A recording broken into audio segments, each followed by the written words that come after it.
Okay. The Board of Trustee meetings, we're going to first have the committee meetings, and the first committee meeting today is the Finance Committee. Trustee Tedrick serves as chair, and trustees Curtis, Rogers, and Sharma serve as members. Mr. Tedrick, please proceed. The Finance Committee meeting is now in session. The first item on the agenda is approval of the minutes of February 13, 2020. Do I have a motion to approve? So moved. Do I have a second? Second.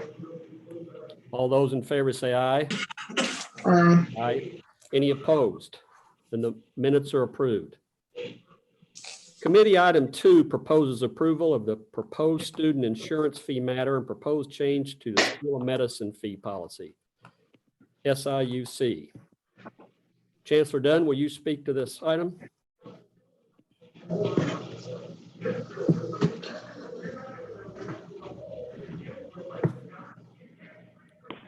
Oh. You're muted. You're muted.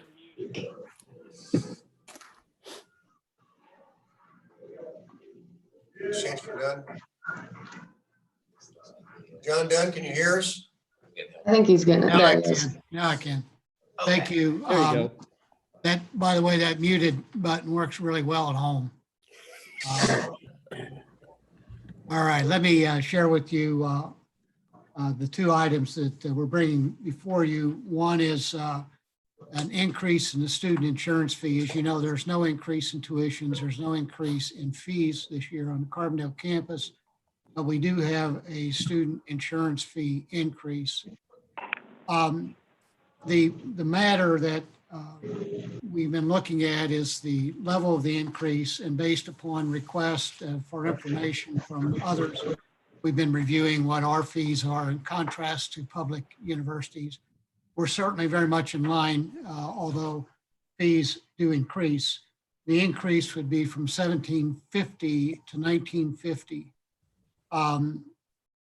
The increase, while substantive, is in line with what we're seeing in others, and in some cases far less than what is being experienced by other institutions. Nevertheless, it's hefty. 33% of our students do take the fee. The others rely on family insurance and other matters to satisfy our requirement that they are covered. And of course, as the number of students decreases that rely on the insurance that we provide through our carrier, of course, the demographics are such that the price will increase. We're in the 5th year of a 10-year contract with our provider. And some have asked, should we consider trying to go out on the market? We've looked at that. That doesn't seem to be to our advantage right now, given the current state of affairs. So what we're asking is that you approve this.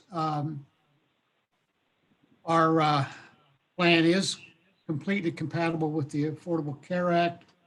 And of course, if a student has his or her own insurance through family, then we do not require them to take ours.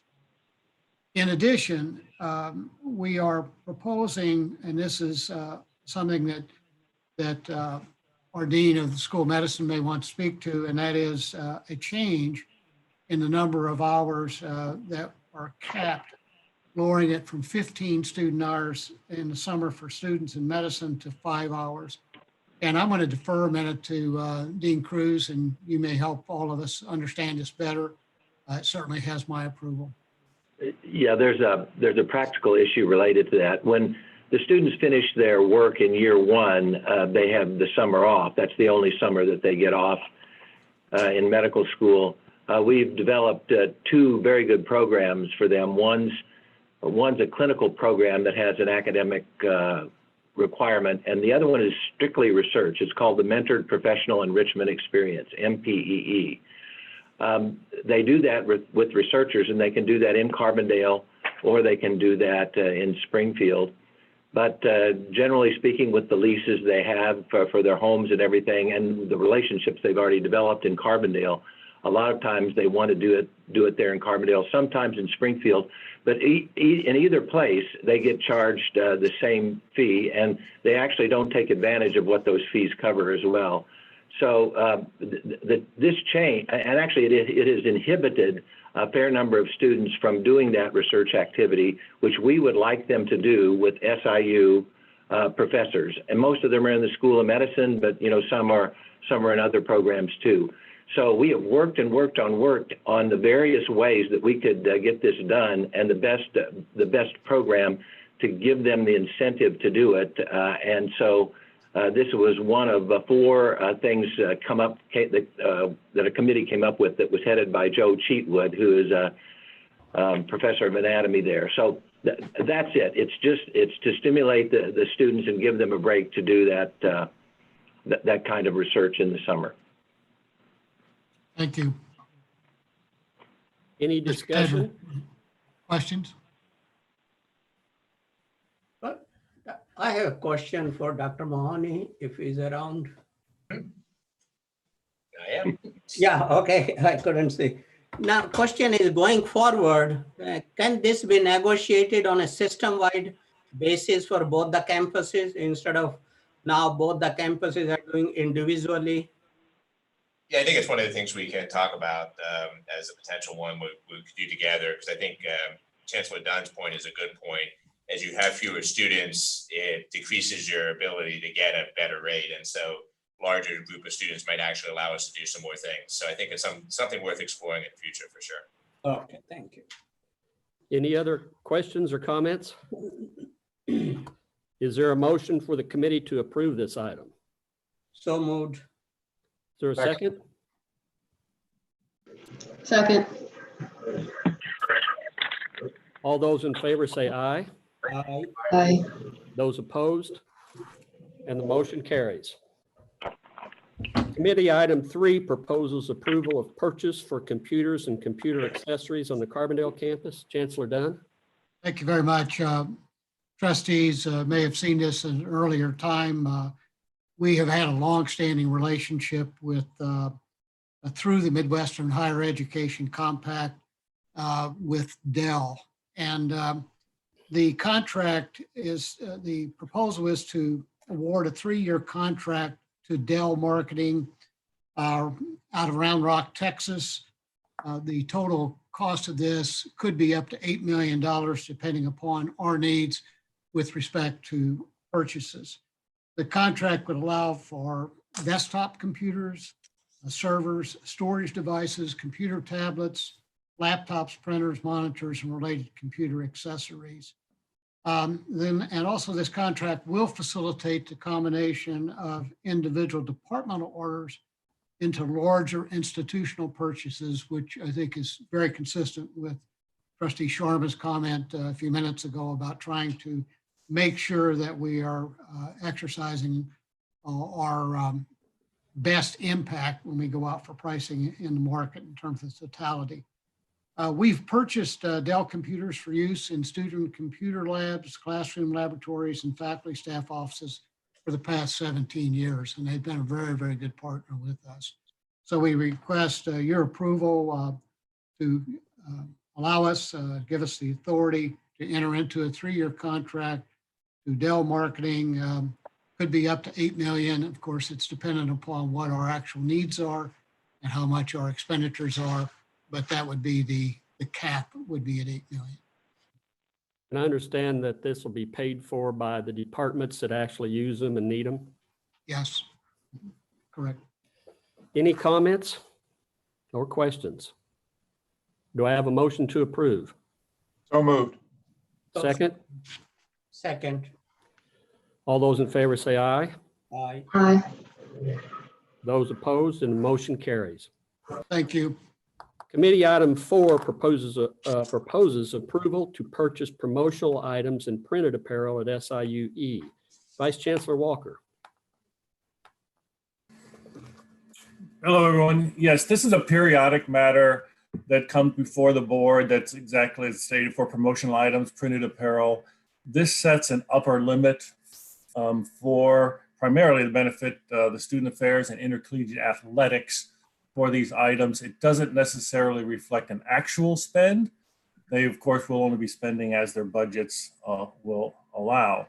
But it is a 6-year agreement, and the totals there reflect the bid amounts and that were submitted by each of the 4 firms that are being recommended for a contract here. Any comments or questions?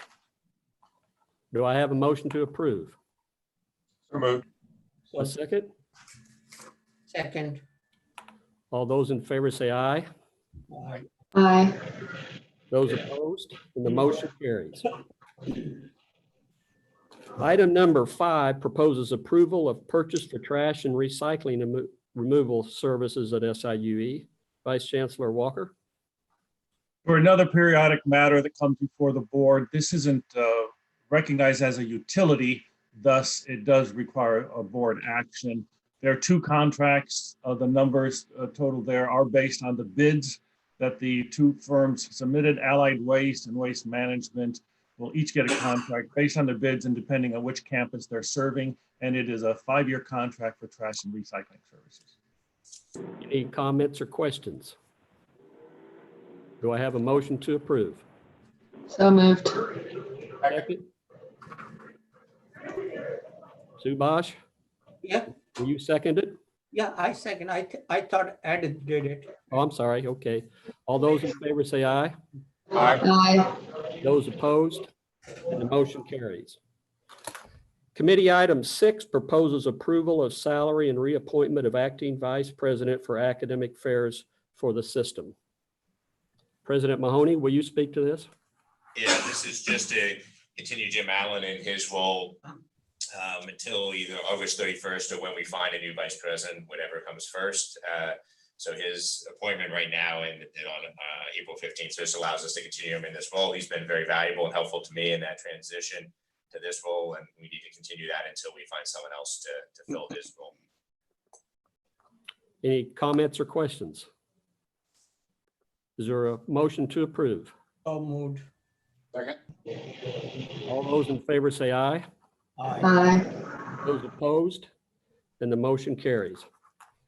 Item 7 proposes temporary financial arrangements for fiscal year 2021. Vice President Stuckey.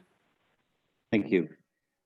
Every year, we have a period of time between July and usually September before we can bring a budget forward for the board to approve. So in that span, we don't have technically an approved budget. To make sure that we aren't operating without the approval of the board, we pass this item every year to allow in the president's judgment, to allow expenditures to occur during that period. And we ask your approval for this temporary financial arrangement proposal. Any questions or comments? Do I have a motion to approve?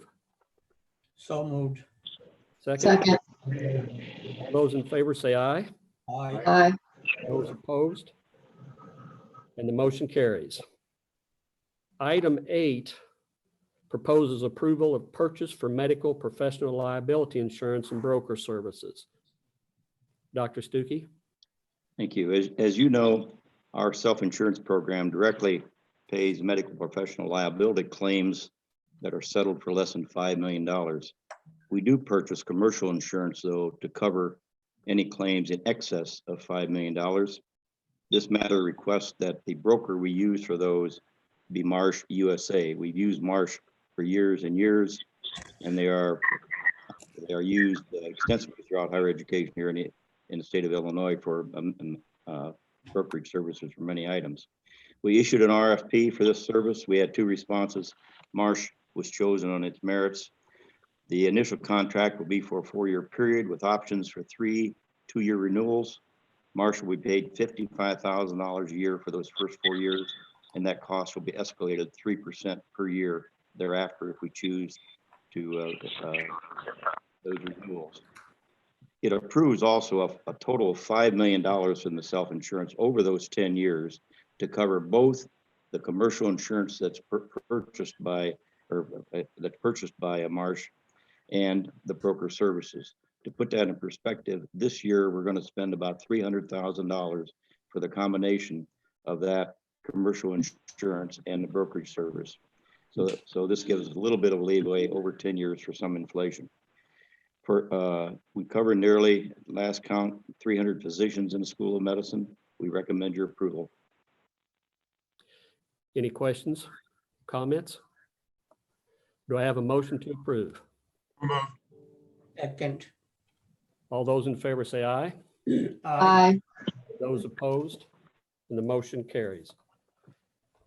Committee item 9 proposes approval of authorization for the sale of certificates of participation series 2020A, School of Dental Medicine Advanced Care Clinic.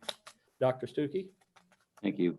This matter does authorize the sale of those certificates of participation, easier said as COPS, as part of that $11.5 million dental school advanced clinic. Mr. recently sent you a revised matter on this a few days ago because the deal has all been done, finalized, all costs have been identified, and the final borrowing will be in the exact amount, $4,575,000. The interest rate is fixed at 2.25%. The COPS were sold through an open bidding process. Illinois National Bank of Springfield purchased them.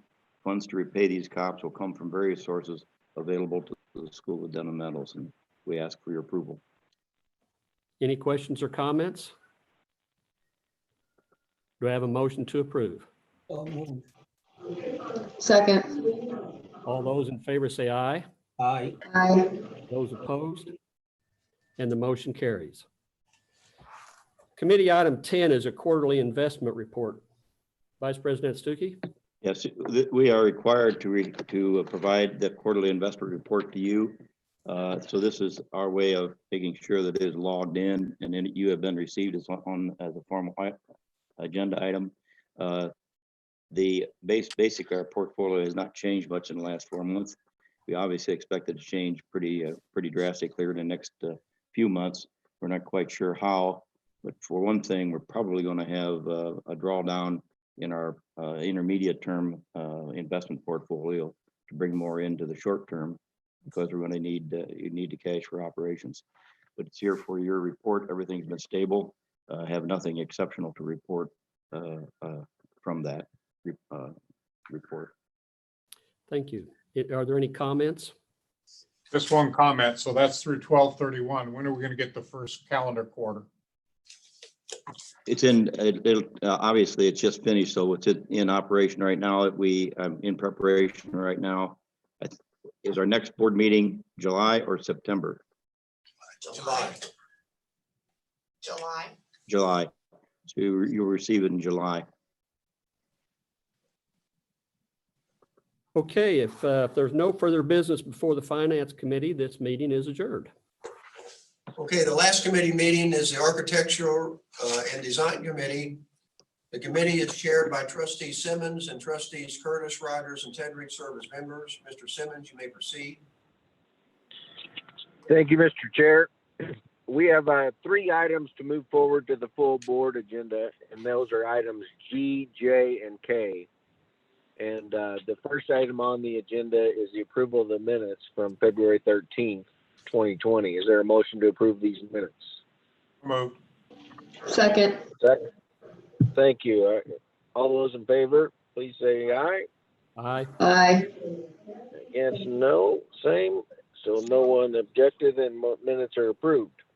The next item is what I mentioned earlier about item G, and this grants a permanent easement to the city of Carbondale.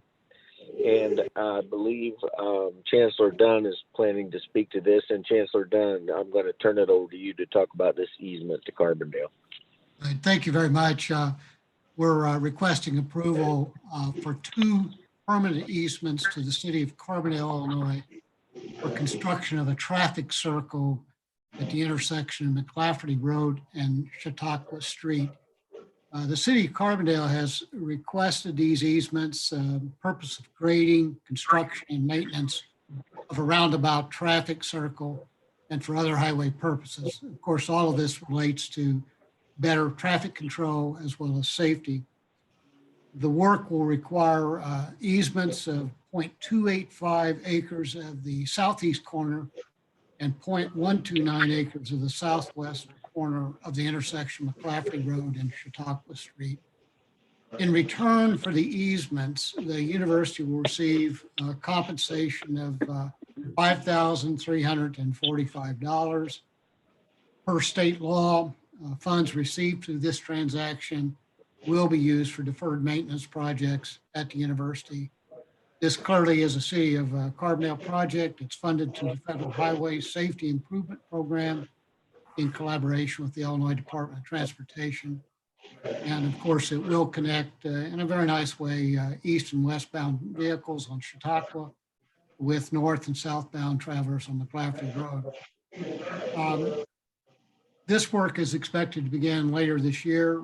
We've been into really a long-term discussion with the mayor and others to make sure that we are a good partner and supporter of things that are good for our community. This is one of those, so we seek and ask for your approval. Thank you, Chancellor Dunn. Is there a motion to approve this item? So moved. And a second? I think of a Second. second, but, okay, thank you. And then is there any discussion of these easements to the City of Carbondale? If not, can I have a vote for those signify in favor by saying aye, please? Aye. Opposed, the same? This motion is approved by this committee.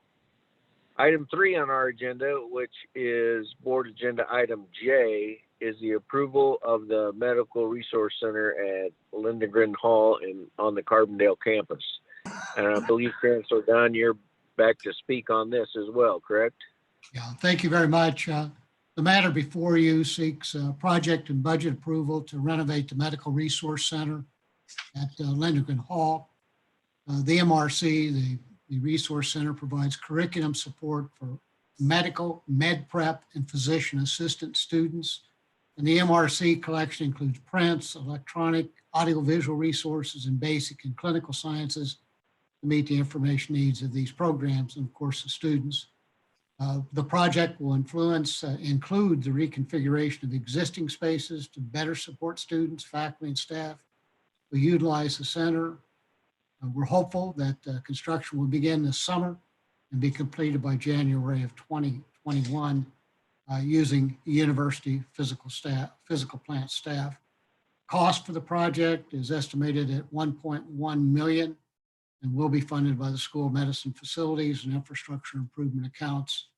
And we respectfully submit this item for your consideration.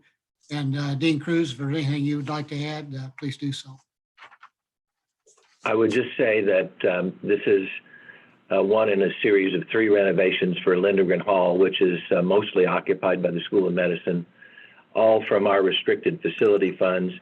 And I'll just mention that it will be the library learning resource simulation support for the Lincoln Scholars too, the new eight per year medical students who will spend all 4 years in Carbondale. And I'll just report that we have all 8 of them and 4 on the waiting list, and everybody will be pleased by who's going to be in that program.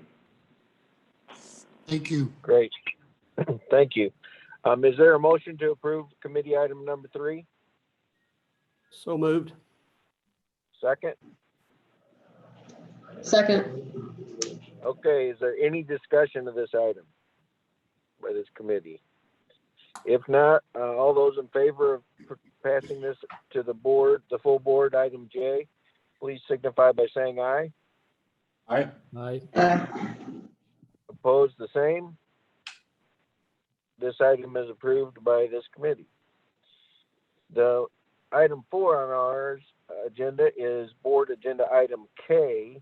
It's a revision of the contract at the SIU School of Dental Medicine Advanced Care Clinic. And Dr. Pembroke, would you please present this? Thank you, Trustee Simmons. This, as you said, is a revision to the award of contract that was visited by the board in February. At that time, the plumbing part of the operation relating to the construction of the SDM clinic was awarded to GRP Mechanical. Since that time, they have withdrawn their bid. So this suggests moving the next bidder on the line, Kane Mechanical Group, to be the plumbing contractor for this job. It makes sense, and I recommend approval of this motion. Thank you, Chancellor Pembroke. Is there a motion to approve item 4 to the full board for their agenda item K? Move. Second. Moved and seconded. Any discussion by this committee? If not, all those in favor signify by saying aye. Aye. Opposed, the same. This item is approved by this committee.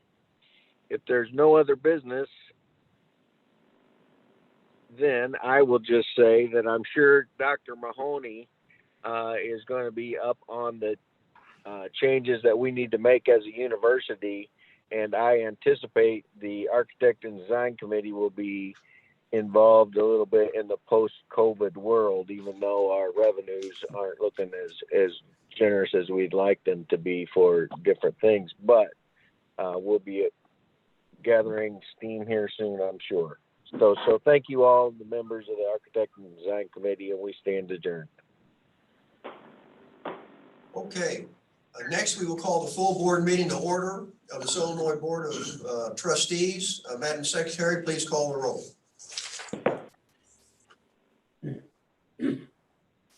Curtis, Present. Gilbert, Present. Hightower, Present. Lockett, Here. Rogers, Present. Sharma, Present. Scholler, Here. Simmons, Here. Hedrick. Present. A quorum is established. Okay, the full board meeting is now in session. Want the record reflect that here at Stone Center, we're practicing social distancing. Everybody's at least 6 feet away, not more from each other. And again, Luke, will you just, again, for the record, say why we were able to do this in light of the executive order from the governor by video? Yes, normally the board is required to have a quorum physically present together, and then there are limited exceptions that allow for a video or a telephone conferencing. There's a governor's order 20-07 that suspended those physical quorum requirements, as well as the limitations or the reasons that trustees are allowed to participate remotely. And so those have been suspended, and so allows for the remote conferencing conducting of the meeting today. Okay, thank you. The first order of business is the approval of the minutes of the meeting held in February 12th and 13th, 2020. Do I hear a motion to approve those minutes? So moved. For a second? Second. Simmons, second. All in favor signify by saying aye. Aye. Opposed, same sign. Hearing none, the minutes are approved. For the trustee reports, I want to make a few comments prior to Dr. Mahoney giving his report because of the situation we are in. Who would have thought that when we rang in 2020 on January 1st, that within 4 months we would be in the midst of a global, national, and state humanitarian and financial crisis that a few weeks ago was just unimaginable. The coronavirus COVID-19 pandemic has turned this world upside down and has erased any semblance of normalcy that existed in 2019. These are not ordinary times. And as people talk about a new normal going forward, we have no idea what that will be because the crisis is not over, and the effects and impact on our daily lives, as well as our educational system and institutions, will be felt for a long, long time. We must realize that there are some things in life that are beyond our control and reach. That as members of the human race that occupies this beautiful and bountiful earth, that although we may speak different languages, enjoy different customs, and have different faith beliefs, we all breathe the same air. The world is united in fighting and battling this horrible enemy virus, not with soldiers with guns, bullets, bombs, and missiles, but with healthcare workers on the front lines with masks, gloves, ventilators, and protective gowns, with first responders, grocery store, truckers, postal, and sanitation workers. We are indeed grateful, and I salute their commitment and dedication for putting their lives on the line so that the rest of us can be safe and have essentials to live on. And I'm proud to say that the men and women of the SIU system on each of our campuses have been engaged in the battle in support of our frontline healthcare workers. President Mahoney, during his remarks, will outline all what we as a system are doing to support our state efforts to beat back this virus. I'm additionally proud of our alumni and other donors who have stepped up by donating to a relief fund to support and assist our students who are most impacted during this challenging time. Our hearts go out to everyone who has lost loved ones and those who have lost their jobs or been furloughed as a result of this pandemic. The effect has been devastating on a great portion of our citizens, especially when you see food banks that are overwhelmed. Besides being the governing body of this board, of this university, this board of the SIU system with its fiduciary responsibilities, one of the primary duties is in the selection of a president for the system.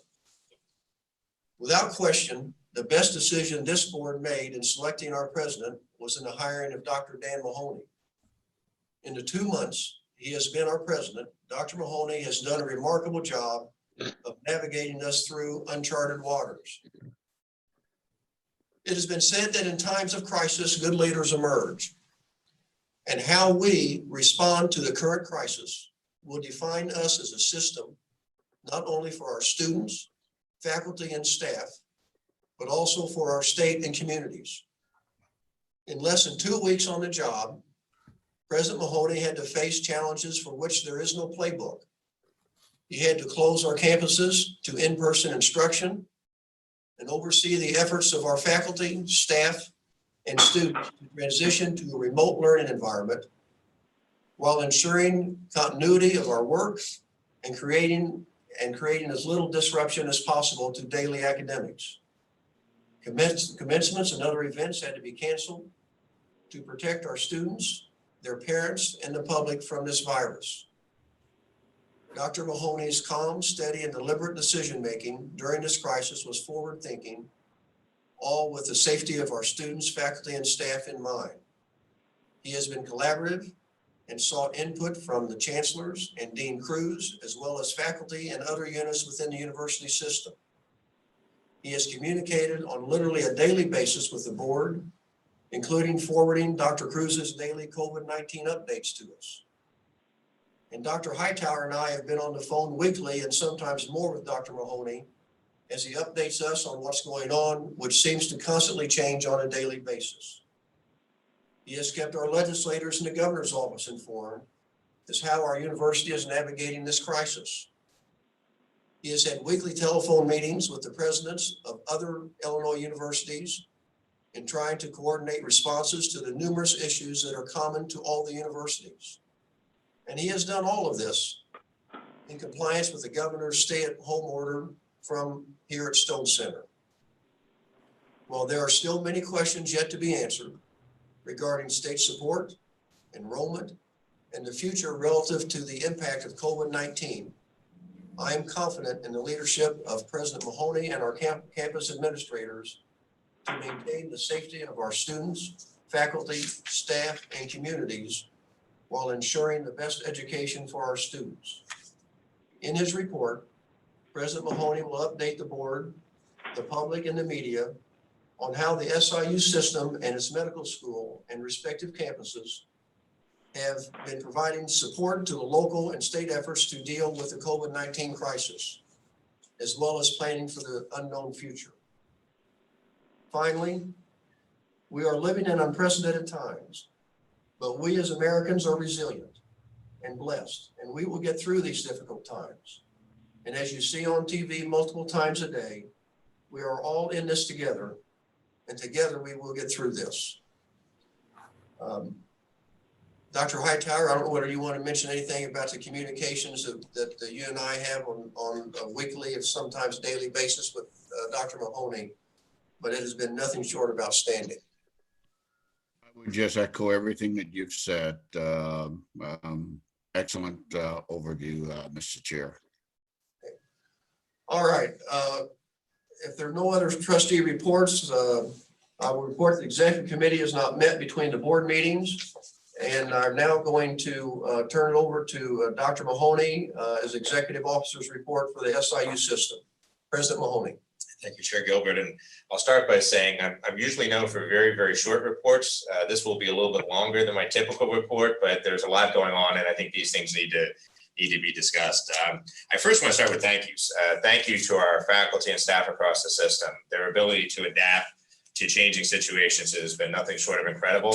They've put the students first in so many ways. I've heard, I can't count how many stories I've heard about the things they've done to go above and beyond throughout all of this. And even during our chancellor search this past week, the participation we had among our campus constituency groups was pretty amazing. I think we actually had more participation virtually than we do when we have people here on campus. And so the people really have adjusted and they've stepped up in a lot of ways. Thank you to our administration. We've been on phone calls almost daily. I'm sure they're all anxious to they look forward every day to the 4 o'clock phone call where we get to talk about all the things going on, but I appreciate them continually being part of that and being collaborative and finding ways that we can do better together as a group. I thank our alumni and friends, as I'll talk about in a second, who've helped to contribute to funds to help support our students during this difficult period of time. We truly appreciate their support and their willingness to join us in making those contributions. And thank you to the Board of Trustees for being consistently supportive and being engaged and helpful as we've tried to work through all of this. I first want to just kind of discuss some of the things we've done this semester in order to support students, faculty, and staff. And I think we've done a very good job across the system of putting our people first in a variety of different ways. And when you start to look at the list, it becomes a lot of things that had to happen. One, we provided refunds for housing, food, some general fees, parking, some course fees, all of that amounted getting about $10 million back to our students to help support them during this time. This is on top of the $9 million we got from the CARES Act, which we're about ready to get out and distribute, which will go to our neediest students. And we're doing our best to get it to the students with the greatest needs and get it out as quickly as possible. So you're now up to close to $20 million that we're getting out to our students during this time.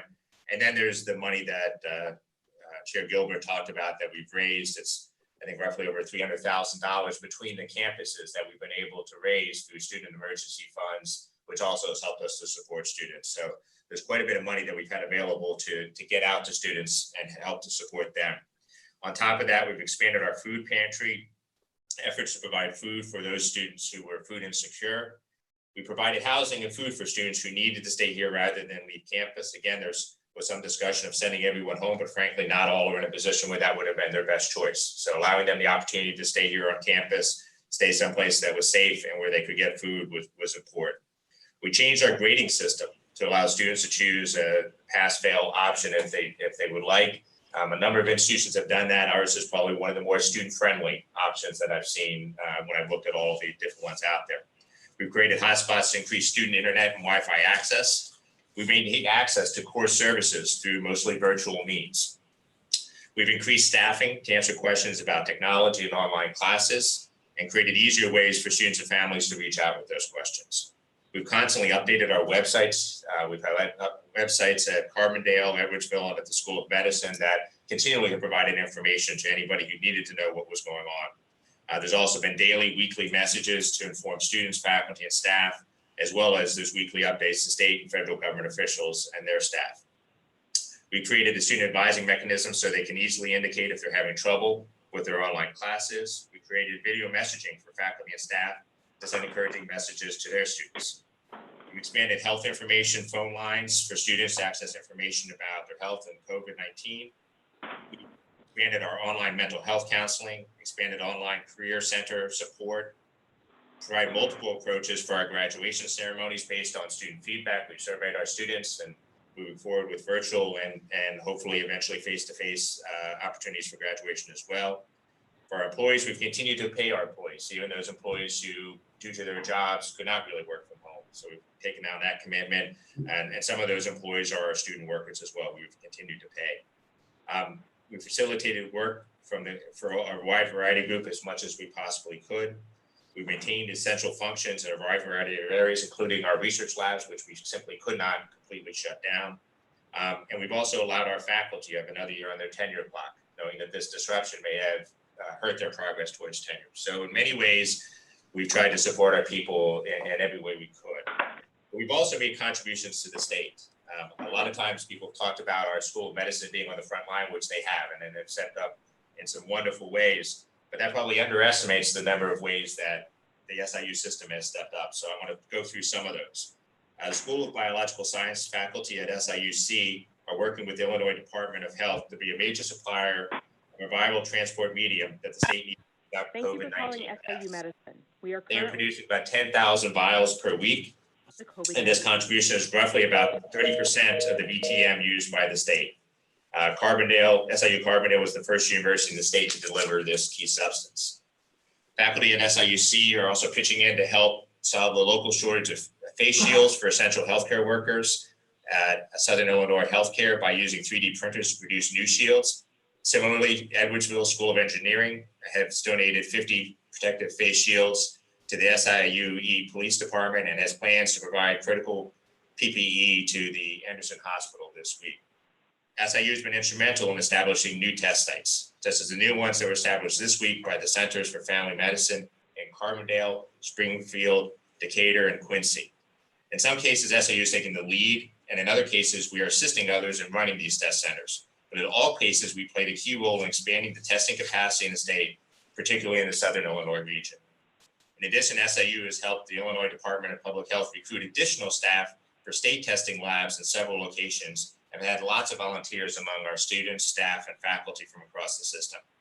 SIUE worked with the Illinois Department of Public Health and Anderson Hospital to set up a COVID testing lab at Anderson Hospital, increasing the number of testing sites in the downstate Illinois area as well.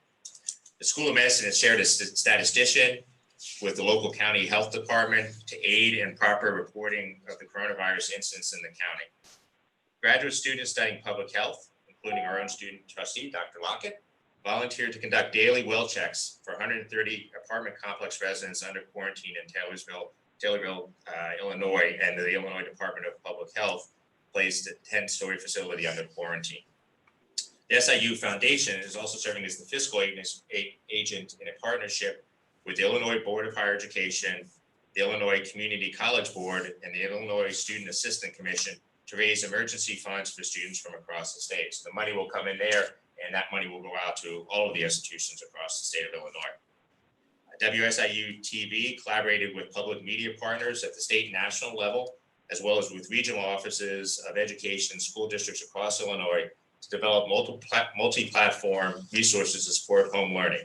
In addition to the new daily lineup of PBS Kids programming that provides children with lessons in literacy, science, math, world culture, and social emotional skills, WSIU added instructional programming for middle and high school students to ensure all students can continue their education at home without necessarily always having good internet access. Staff with SIU Carbondale's Office of Innovation and Economic Development have been available to help businesses, particularly small businesses, deal with the impact of the safety protocols from the COVID-19 pandemic. Staff members are assisting both by telephone and virtual connections. In addition, free informational webinars are being held to help those businesses. A partnership between the Illinois Department of Healthcare and Family Services and SIU School of Medicine established a new pandemic health worker program to support the health and wellness needs of people at home during the pandemic. The pandemic health workers and teams will be deployed in Springfield, Carbondale, Decatur, Quincy, and the Metro East area to identify those in need and deliver health and wellness services to them through wellness checks, check-ins, home deliveries, telehealth services, and emergency management connections. A COVID antibody test is being validated at SIU School of Medicine labs in Springfield thanks to faculty and researchers in the Department of Microbiology, Immunology, and Cell Biology.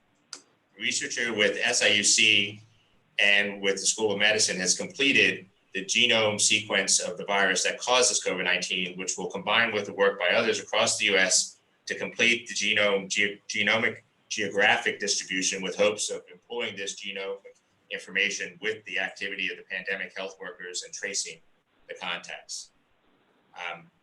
The NCERC at SIUE donated 4,000 gallons of ethanol to a local distillery, which has the ability to transform it into hand sanitizer.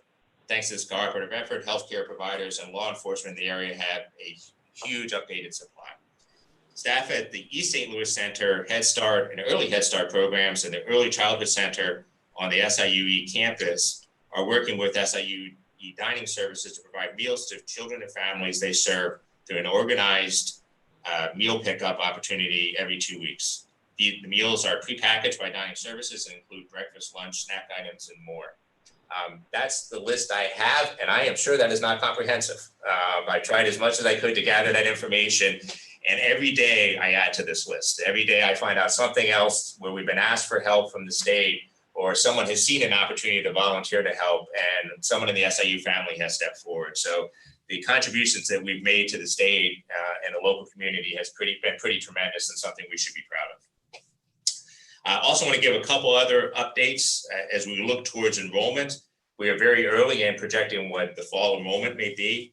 Nationally, articles are generally indicating the American Council on Education has estimated a 15% decline in enrollment next year. I read one this morning that was estimating a 20% decline.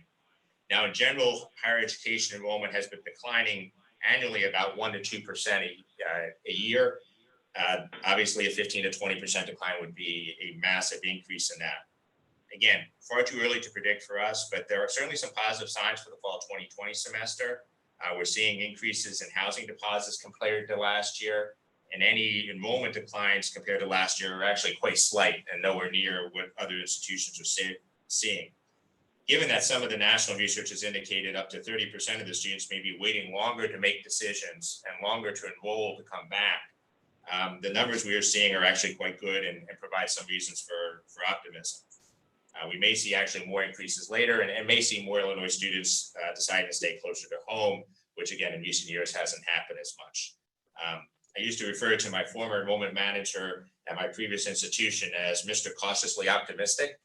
I will take on that title now, and I say I'm cautiously optimistic that the great efforts that have been taking place across the system towards enrollment actually may put us in a fairly good position for enrollment in the fall.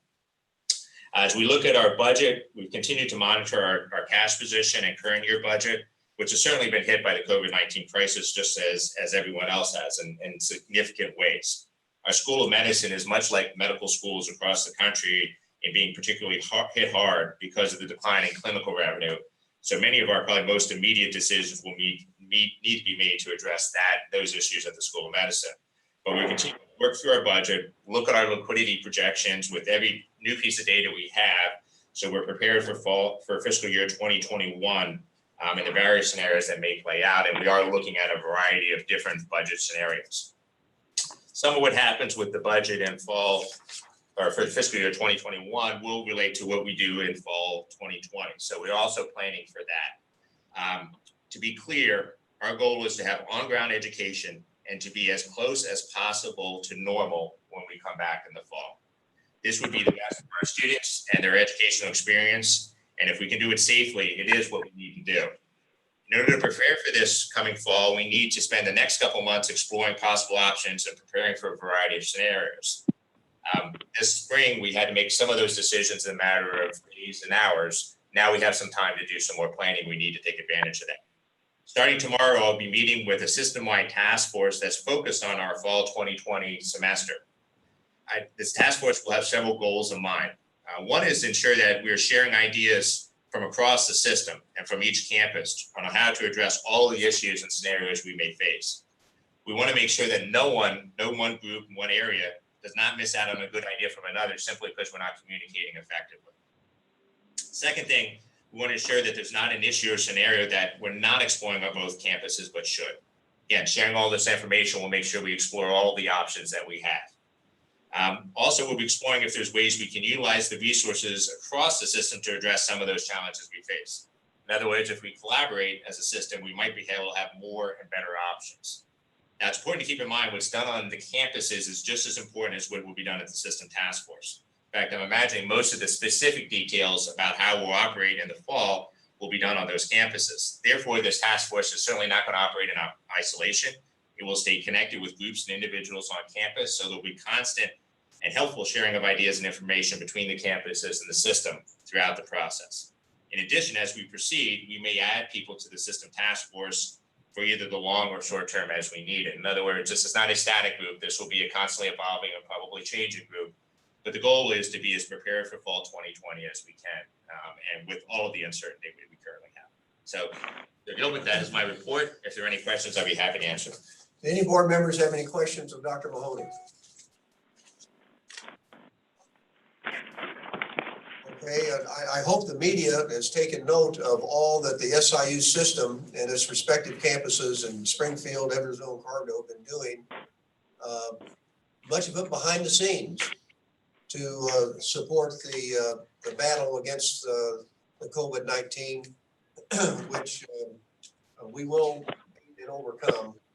And it's in large part due to the efforts of people we have on our campuses, as well as the healthcare workers and the scientists that hopefully will get an immunization against this virus.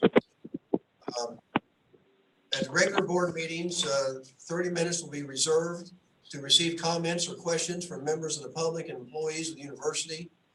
Speakers' comments or questions should not exceed 5 minutes. Persons wishing to speak shall contact the executive secretary of the board. The executive secretary of the board shall maintain a roster of those seeking to speak and shall call the speakers in order.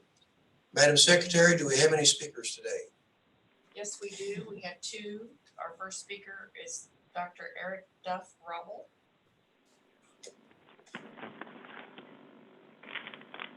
Okay, well, am I unmuted? There we go, good. Hello, so thank you for the opportunity to speak today, especially under such challenging circumstances.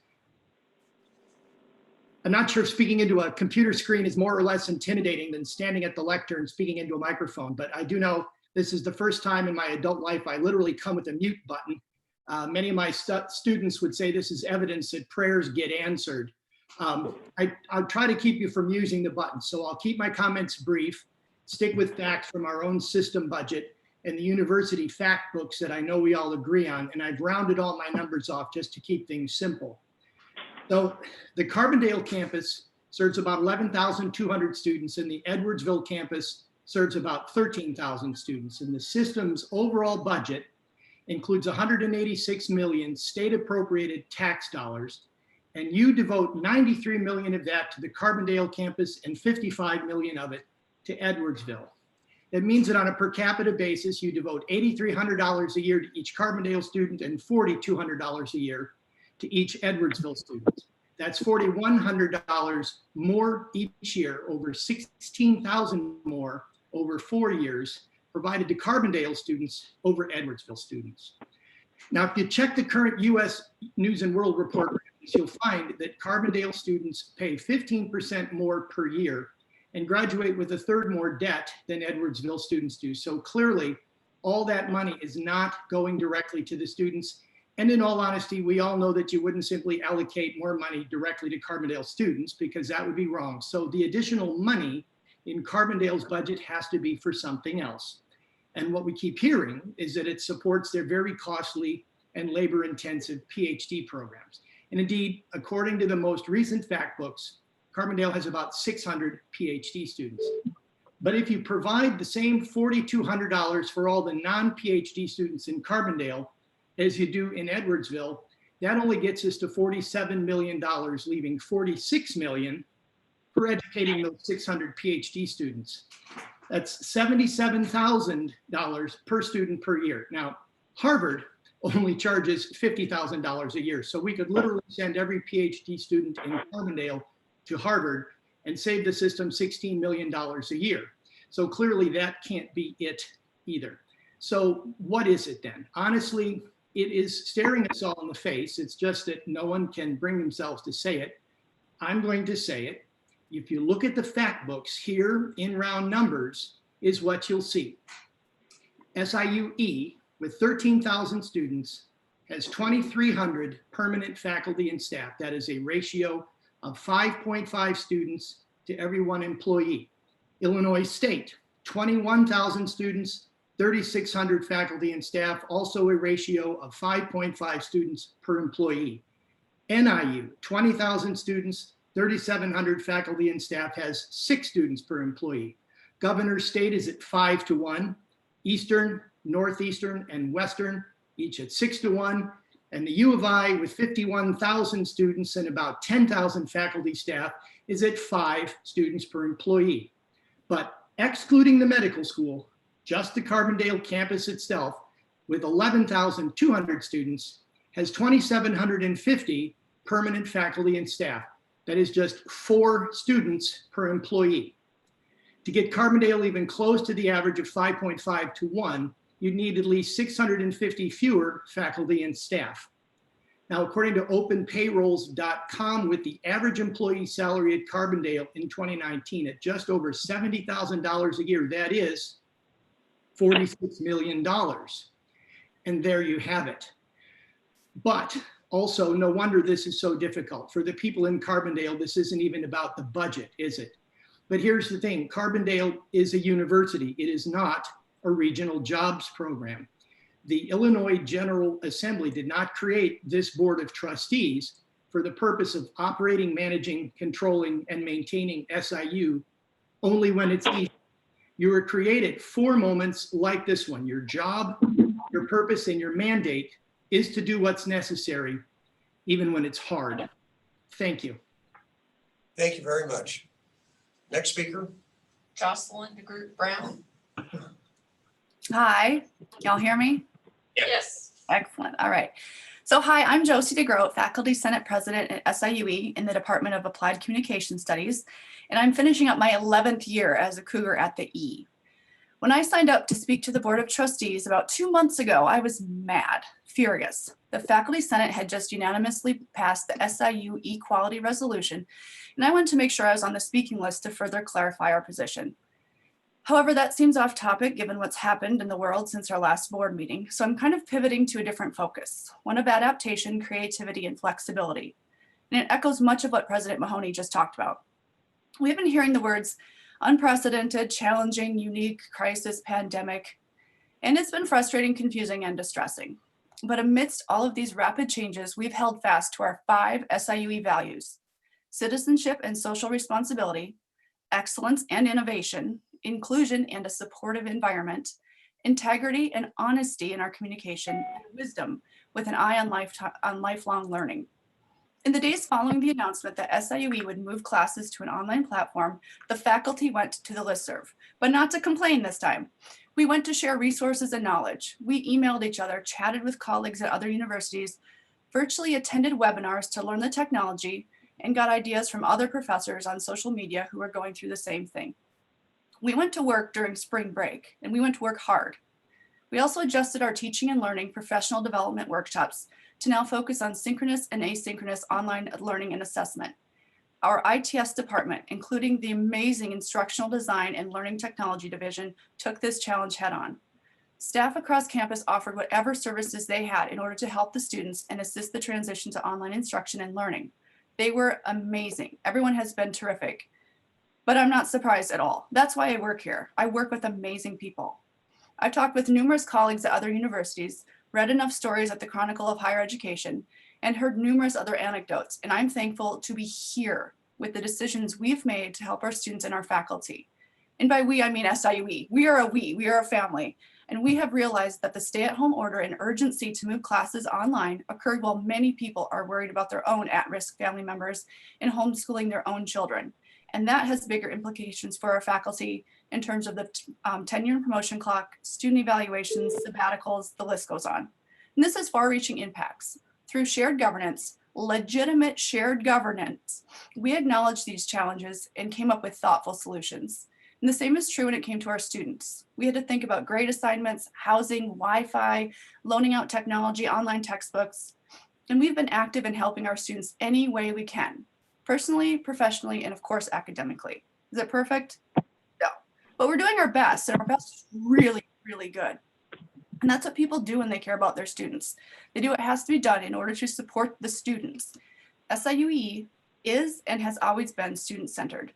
And let me just say, while I have a second, we miss our students. The campus misses them, the deer and the geese miss them. Well, probably not the geese though, because they're just terrible creatures, but they're missed. And we're making the best of a challenging situation, something we're used to doing given our allocation situation. The people at the E are amazing, brilliant, and kind, but don't mistake our kindness for weakness. Our students, faculty, and staff have succeeded in spite of inequity in allocations. We've made things work for over 10 years, and that energy to making it work needs to be directed back to teaching and learning that we're so good at. As I described, SIUE and its students are absolutely incredible, and they deserve more resources and attention than have previously been given to them. We welcome the opportunity to work with you to realize this goal and address the inequities laid out in our SIU equality resolution. Thank you. Thank you, Dr. Group Brown, and congratulations on your impending promotion to full professorship. Thank you.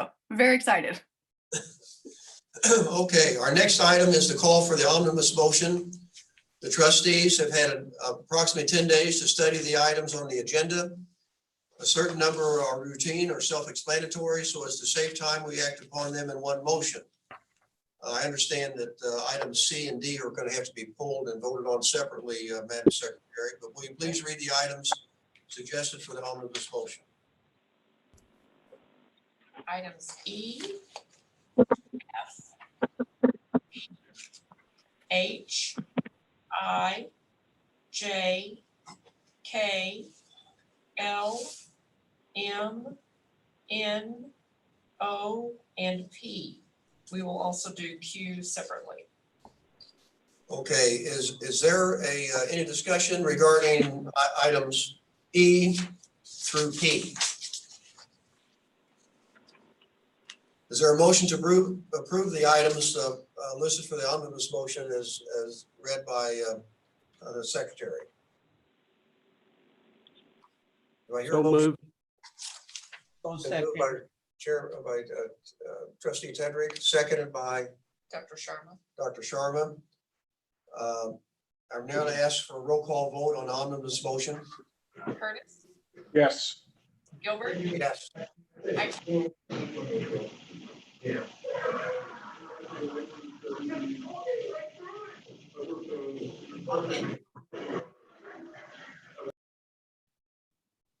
Rogers, Yes. Sharma, Yes. Scholler, Yes. Simmons, Yes. Tedrick, Yes. and we'll go back to Hightower. Yes. Okay. I'm assuming you're calling my name. There's some static somewhere, but yes. And this is on the omnibus motion? Yes. Okay. I declare the motion to approve the omnibus motion has passed.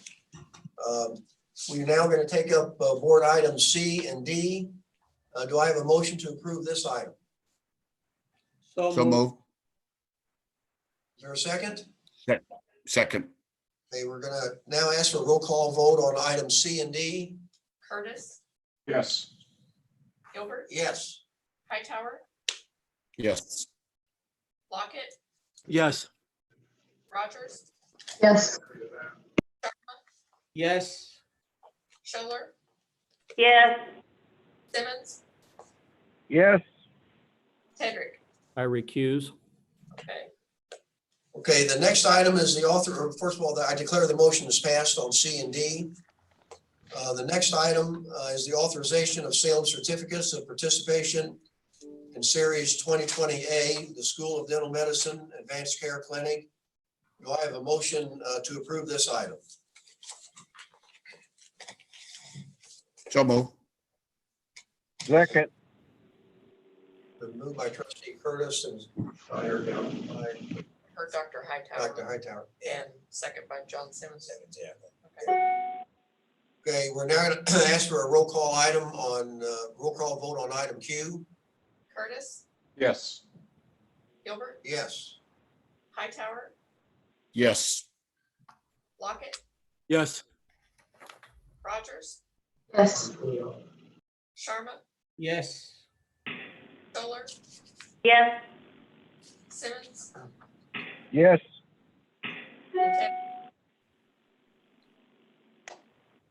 Roger Tedrick. Yes. Okay, All right, I declare the motion to have passed. That concludes the business of the Board of Trustees today. The next regularly scheduled meeting of the board will be held June 9th Judge, here at the Illinois School of Medicine. Whoa. Judge. And I think Mackenzie also maybe. But this being the last board meeting for Mackenzie and I, and wrapping up my 10 years in Carbondale. I'd be remiss if I didn't say thank you to everybody that's been a part of this journey. I'm thankful for every board member I've worked with in the past 2 years, especially thankful for Misty Whittington and Paula Keith. You guys have been awesome. The provosts, the deans, everybody in the Carbondale campus, especially the students, student leaders, mentors, Father Brown, for myself and others. But just before we end everything, I want to say I would not want to be sitting at the stage that we all sit at and get yelled at by the public without anyone else. So I'm so thankful to sit at that table with you all. And I am thankful for President Mahoney and what you all will be doing in the future. And I'm glad to be a part of it. Breon, you stole my thunder. I was getting to you, and also to Mackenzie. But you got there first. But it's been a pleasure. You and I have almost been like brothers from different mothers. We have met a lot of times, talked on the phone a lot of times, and you've been a valuable board member.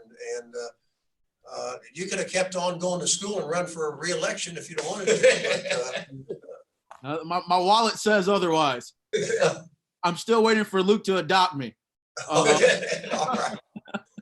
Mackenzie, anything you wish to say? Yeah, actually, I had something. So talking about the global pandemic and whatnot, and being a first generation college student, obviously having the ceremonies, pushed back or held virtually. At first, it was a little bit of a blow and, kind of upset about that. And then reality kind of struck for me because my grandma got sick. And so I took her to the hospital and I was like, this is what matters. And there were certain healthcare workers that we had encountered that they just kind of lacked empathy. And I understand the stress, but it was just, this is your family member that you care about. And my grandmother, she actually got transferred to a hospital. And my mom told me, there's this nurse here. And she graduated from SIU. And I'm just so grateful that we have her. And then we could no longer be with my grandma. And, there was a sitter that had to be with her. And the person that answered the phone was a current SIU student that I knew. And she was going to be a nurse. And I just think it's really incredible that these students that graduated from SIU and SIU, they're the ones that are actually going out there and helping the world. And that's, SIU's motto is shaping a changing world, and they shaped ours. And it was just, it's really encouraging. And that's what matters, is taking our degrees and the knowledge and the networking and taking that forward in our futures. So thank you all for everything you've done for the system. I'm super excited now to take everything with me, and I'm happy to have worked with you all, especially my student trustee, Lockett. I'm very happy that we have worked so well together. So thank you all for everything you've done. Thank you. And how is your grandmother? Is she doing okay? Yes, she actually popped in here a little bit earlier when was asking me for ice and whatnot. So I'm going to take care of her after this meeting. Glad she's doing better. And I do have a question, I guess, for Dean Cruz and Chancellor Pembroke. With our nursing students and pharmacy students getting ready to go out and do rotations, do we provide them PPE, or do the facilities that they go to provide them PPE?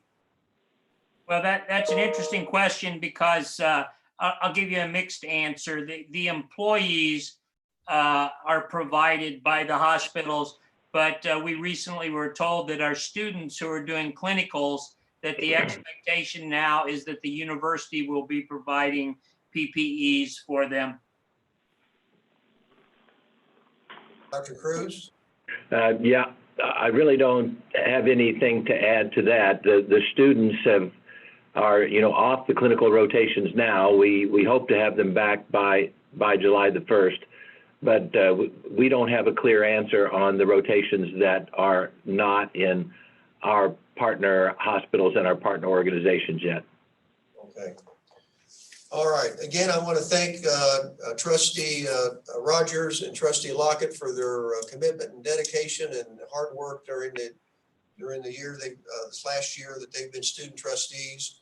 When we reconvene in a regular scheduled meeting in July, we will have Stephen Gear, who is as a SIUC trustee, who is a graduate student in rehabilitation, and Jacob Graham, who's a former SIUE student senate president.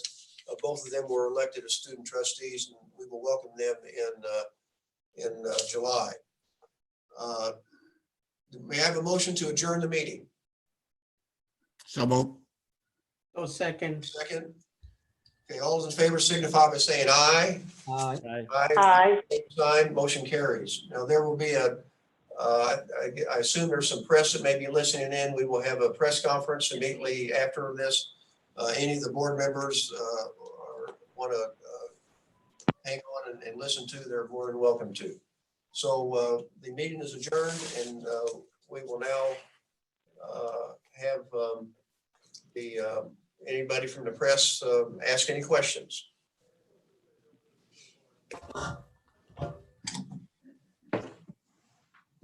Jennifer, are you there?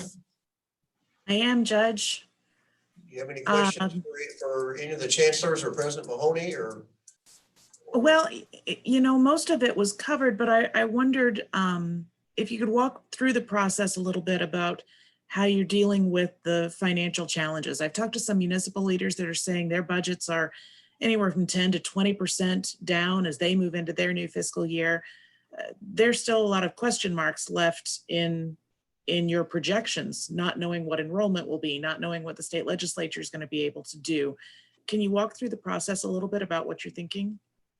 Yeah, and I won't get into a lot of details because we're not at that point yet, but I think you're right. The uncertainty of the two major things, and actually there's probably three things that often affect our budget, but there's two that are most significant. One is the state appropriations, and the other is the enrollment, so impacting the tuition and fees. Both of those are certainly, big question marks at this point, given everything that's going on. So all we can really do is start to look at what different projections might look like. So let's say we're down 5% on this, but flat on this. What would that look like? And then what changes would we have to make? So you have kind of a series of, and I think this is what a lot of institutions are doing. If we're at this point, these are some of the changes we would make. If it gets to that point, we would make those changes. And so you have started to develop a series of list of things you would do differently. And we need to start exploring all of those over the next couple months. So that's basically what the process is like, and there's nothing usually this early on that you can say is off the table because you don't know what those two numbers will look like at the end. I also will say too, the other one that's affects us, not to the same degree, but certainly a significant way, is the fundraising and the performance of the endowment, which again, is clearly been hit by the coronavirus as well, where that's down. And so that will also have some impact on us. So we need to factor that in as well. It impacts us. It doesn't impact us quite the way it does a place like Harvard, which relies so heavily on their endowment that when they have the endowment earnings go down, they're at massive cuts, but it will affect us. And that's another factor we need to look at. You mentioned too that enrollment appears to be, I don't know if strong is the word, but steady maybe is the word that I'm looking for, and that you're not seeing some of the same decline projections. Can you talk a little bit about why you think that is? Is there something Southern is doing that's different? I think that there's been a lot, and a lot of this happened before I got here, so probably others can speak to it better than I can. But I do think you gotta go back, and we had some record application numbers coming in this year, so we had a lot of positive things I think that were going on in our recruitment process before this hit. So while this certainly has had an impact, I think, on slowing things down, I think if we hadn't had this crisis, we would have seen really positive enrollment numbers going forward in the fall. That seemed to be the direction we were headed. Now it's just, there's so many more questions, I think, with what decisions students and their families will make. But there was a lot of effort, I think, that went into our recruitment, probably going back to last summer and in the fall, that really led to some really positive numbers on applications and the quality of those applications too. So it's one thing to get more applications, but admissions numbers were way up as well. We had a lot of students qualifying for higher scholarships. So it looked like a very positive enrollment projection when we looked at it, pre-March 1st. But I don't know if anybody else wants to add in on that, but that would be my assessment of it. Well, I'll jump in and say two things as it relates to SIUE. The two largest counties in terms of our recruiting are the two counties, the one where we sit and the adjacent county. So I think at a time when people are taking comfort from being close to family, being close to university, that local recruiting is a positive. On the flip side, the part of this that is going to be a challenge for us is relating to international students in the fall and all of the rules and restrictions there. So I think that's a large question mark, which kind of underscores my first point, that local feels more comfortable at this moment. Let me add, if I might, I'd like to compliment our admissions staff. I think we took a really deep breath, thought a little bit differently about what we're doing and how to do that. And a nice compliment to them, our outreach, not only within the state of Illinois, but in other areas as well.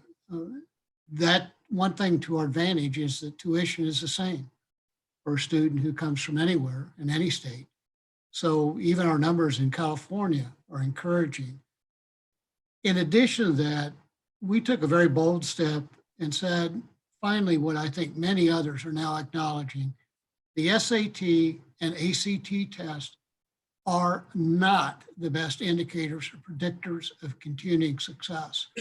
That provided for us a lot of good notoriety from the standpoint of people saying, those guys get it. They know what this is about. And I think it sent that message again that this has always been a great university, founded in 1869. And our commitment to all of humanity has been one of the hallmarks of this great university. International numbers, as Randy indicated, that's a problem. We're not going to see our 1,200 international students, and that's not of our making. We're still working hard to try and do what we can to recruit, but our international students are having difficulty accessing us. So, we feel good. And then, of course, the other thing I think, Jennifer, our retention numbers, looking certainly at Frost, the sophomore, how dramatically those have increased in the last 4 years as they needed to. That's a good point of pride. And I'm pleased with people doing the good, hard work to make that happen.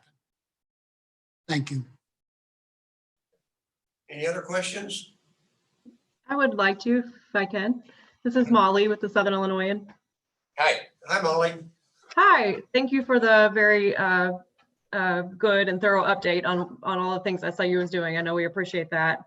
Was hoping you could provide an update on the chancellor search. Of course, we've had one candidate withdraw. Are you going to just be looking at the two finalists? Or is there any plan to go back to the drawing board? And if Dr. Dunn can address, how long is he kind of willing to stick around while this plays out?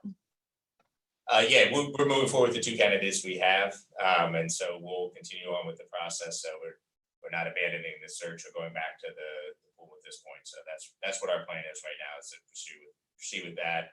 I've gotten feedback from the search committee as well as a wide variety of different constituent groups. So we're utilizing that to help us make a decision on who would be the best fit for us as a chancellor going forward.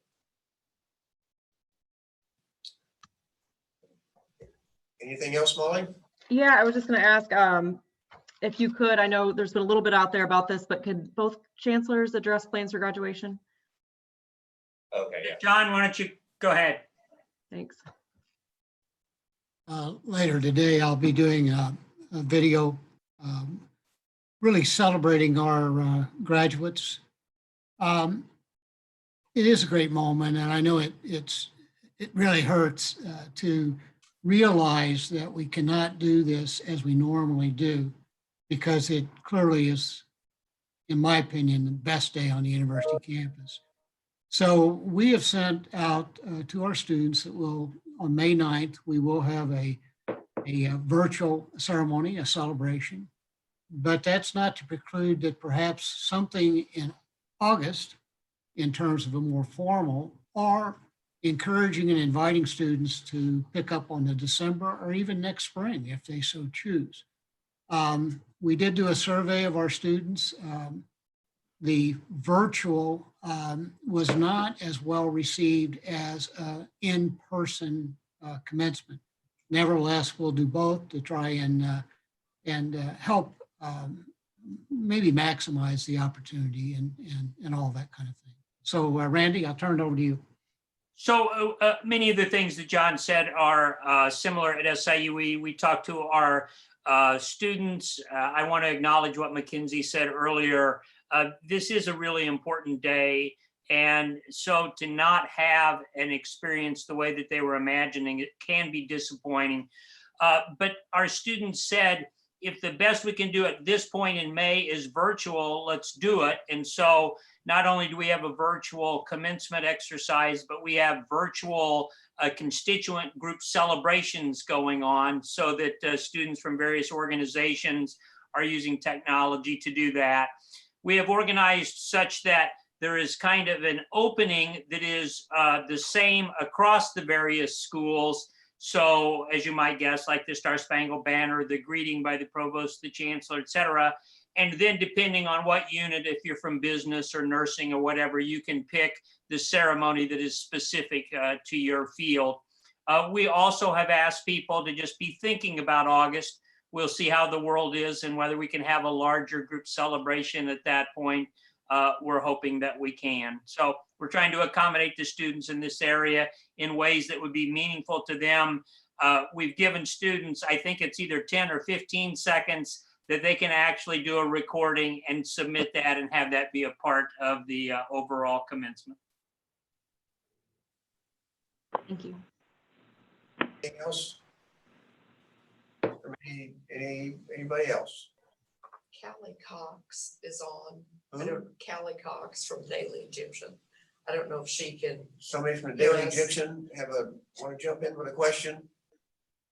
Yeah, I did have a question. I don't know if you're going to be able to answer it right now, President Mahoney, but I wanted to ask, is there a particular candidate you're favoring right now in the chancellor search, one over the other?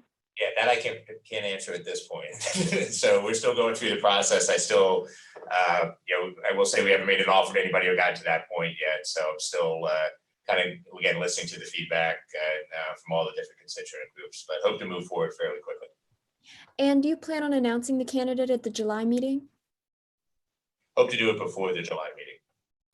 Okay, thank you. Yep.